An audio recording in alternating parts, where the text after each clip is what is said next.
Скандал с ботами на сайте ACR Poker. Сумасшедшие пари покеристов. Одна из крупнейших конфискаций средств в истории онлайн-покера. Самые громкие скандалы в покерном комьюнити. Рассказываем о них прямо сейчас. Вы на канале Poker.ru, и это 5-й выпуск нашей новой рубрики о покерных скандалах.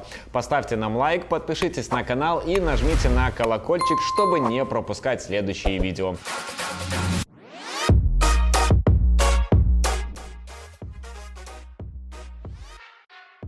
В первом выпуске покерных скандалов мы рассказывали, как бота-ферма выиграла $10 миллионов в сети Winning Poker Network, флагманом которой является онлайн-покер-рум ACR Poker America's Card Room. Сегодня рассказываем продолжение истории. Вышеупомянутый рум объявил о специальном челлендже, обещая выплатить $100 тысяч тому, кто сможет запустить за их столами бота. Важное условие: бот должен сыграть 5000 раздач, не привлекая внимания системы безопасности. Желающие получить $100 тысяч нашлись очень быстро. Уже через несколько часов после объявления челленджа кое-кто по имени Мэтт МакКеллигот признался, что его бот уже давно играет в сети Winning Poker Network. И он готов предоставить все нужные доказательства. В покер-руме не ожидали такого развития событий и выкатили дополнительные условия. Например, что бот должен сыграть дистанцию в плюс.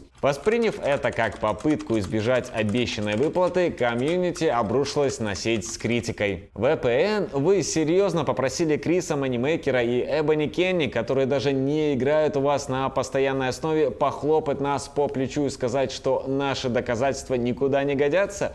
Удивился Гэри Блэквуд. Почему просто не признать, что сама идея челленджа была ужасной и вместе с комьюнити попытаться решить проблему ботов? Развел руками Тодд Уиттлс, его пост ретвитнул Мэтт Берки. Ботоводы $10 миллионов уже выиграли, зачем ваши 100 тысяч?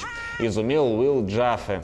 Почему вы игнорируете конкретные доказательства? Но посмотрите, вы долбанные отчеты. What the fuck are you guys doing, and why is it so goddamn hard to just say, hey, sorry guys, this looks bad, we're gonna look into it, we're gonna do everything we can. А Патрик Говард добавил, что за 10 минут с помощью своего софта может доказать, что в румах VPN есть боты, и предложил свою помощь в их обнаружении. В ответ на всю эту критику America's Card Room сделали заявление, в котором извинились перед игроками. Но из текста так и непонятно, намерены ли они выплатить обещанные $100 тысяч.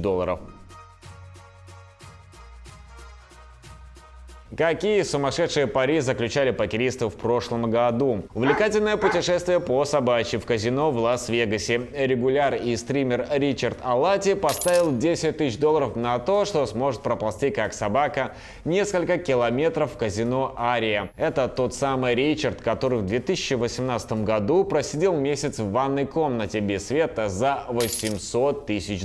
Тогда пари для него увенчалось успехом, но не в этот раз. Покерист преодолел половину дистанции и был вынужден откупиться от этой идеи. Как оказалось, это не так уж и просто. Другое не менее эпичное пари — игра в теннис со сковородкой вместо ракетки. Покерное сообщество еще долго не забудет покерный матч между хайроллерами Дэном Смитом и чемпионом ВПТ Маркусом Гонсалесом. По условиям пари, более опытный в теннисе Гонсалес должен был играть, используя сковородку. Покеристы договорились сыграть на одном из кортов Лас-Вегаса. Судя по всему, спор был на интерес, про деньги речи не шло. Несмотря на преимущество Смита, Маркус победил со счетом 6-2.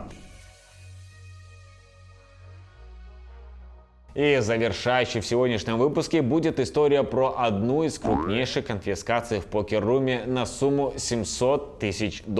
На популярном покерном форуме 2+2 часто встречаются жалобы на неправомерное закрытие аккаунтов и конфискацию средств. Как правило, виноватым оказывается автор поста. Однако недавний пост, где пользователь лишился такой колоссальной суммы, вызвал немалый интерес у покерного сообщества. 6 февраля 2024 года пользователь из Ирландии Exodus 944 опубликовал пост, в котором обвинил рум Party Poker в краже средств на сумму более $700 тысяч. Он описывает себя как игрока высоких лимитов в спинах в Party Poker. В июле июле 2021 года в связи с переездом Рум попросил предоставить документы, подтверждающие новый адрес. Тогда была совершена роковая ошибка. Игрок предоставил счет за электричество с адреса друга, хоть и на свое имя. Несмотря на сомнительный документ, Party Poker принял его. 5 декабря 2022 года Exodus 944 выиграл джекпот $1 миллион в спинах за $100. Этот успех подтолкнул его отказаться от онлайн-покера и сосредоточиться на путешествиях и игре в офлайн-покер. Он выводил деньги постепенно. К февралю 2023 года он вывел $300 тысяч. На счету оставалось еще $707 тысяч. 14 февраля игрок обнаружил, что его аккаунт заблокирован. 4 месяца Poker.ru не отвечал на письма игрока. Только благодаря аффилиейту, который напрямую связался с Party Poker, игрок узнал, что аккаунт был заблокирован из-за нарушения правил и условий пользования, так как был предоставлен поддельный документ. Игрок возмутился, ведь когда документ приняли в 2021 году, он успешно внес около $100 тысяч на счет. После долгих уговоров ирландцу пообещали выплатить все деньги после предоставления новых настоящих документов. Но Party Poker вдруг передумал. Впоследствии игроку предложили сделку, согласившись выплатить сумму на балансе за вычетом $100 тысяч. Ну и она была отменена. Игрок написал, что если бы он действительно нарушил условия, его конфискованные средства должны были быть распределены между другими игроками, что, по его словам, еще не произошло. На момент публикации игроком поста на форуме Poker.ru публичного ответа на обвинение не дал. Большинство участников форума считают, что Рум действовал в рамках своих правил. Игроку не следовало подделывать документы.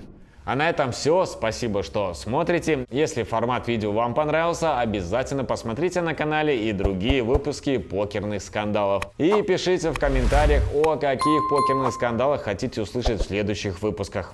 Пока-пока.